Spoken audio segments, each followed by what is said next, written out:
Depuis les années 1980, tout le monde chante à tue-tête les paroles de cette chanteuse brune qui se fait appeler Lio.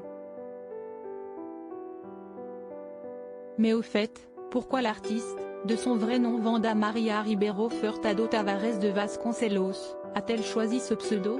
Encore adolescente, elle fait une entrée fracassante dans l'industrie musicale avec le titre « Banana Split », sorti en 1979.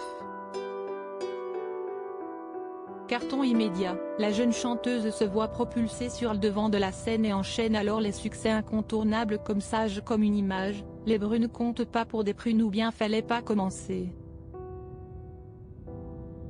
Avec des paroles parfois à double sens et des rythmes toujours entraînants, elle s'impose comme l'une des chanteuses françaises les plus populaires.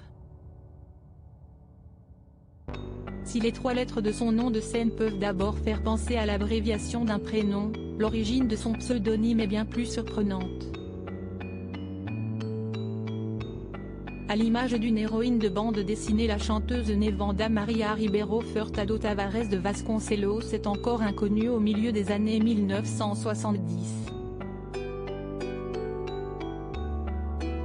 Étudiante à Bruxelles, elle fait la rencontre de Jacques Duval, un ami de sa mère qui deviendra son producteur.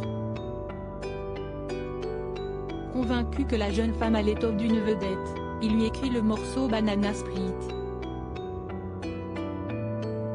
Afin de lancer sa carrière, la chanteuse en devenir décide de se renommer Lio, un surnom directement inspiré d'un personnage de la bande dessinée intitulée Barbarella. Dans l'œuvre, l'héroïne sauve une jeune adolescente brune nommée Lio à laquelle l'artiste s'identifie. J'ai choisi Lio car je trouvais qu'il y avait beaucoup de ressemblances entre la Wanda que j'étais et ce personnage, cette adolescente émotive qui collectionne des images pour se protéger des méchants. J'étais une adolescente, et puis physiquement, elle me ressemblait. C'était très évident pour moi, confie la chanteuse au podcast Transmission produit par Arte. Pour celle qui semble aussi inclassable qu'insoumise, rien de tel qu'une héroïne de bande dessinée pour la représenter.